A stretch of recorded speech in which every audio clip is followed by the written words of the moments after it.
നാളെ എന്തെങ്കിലും special day ആണോ?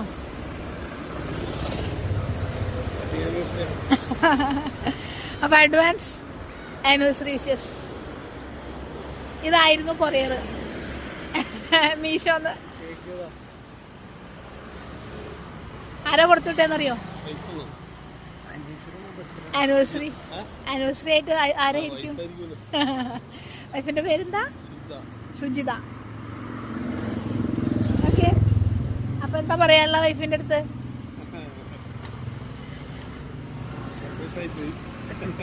പ്രതീക്ഷിക്കാത്ത ഗിഫ്റ്റ് ആണല്ലേ? പ്രത്യേകിച്ച് എന്തെങ്കിലും പറയാണെങ്കിൽ പറഞ്ഞു. ആള് പ്രതീക്ഷിക്കുന്നുണ്ടാവും. തിരിച്ച് ആനിവേഴ്സറി വിഷ് ചെയ്തോ? ആണോ? ആനിവേഴ്സറി വിഷ് ചെയ്തോ തിരിച്ച്? അത് ശരിയാ. അപ്പൊ അഡ്വാൻസ് ആയിട്ട് വിഷ് ചെയ്തതാ. ഹാപ്പി. ഓക്കെ.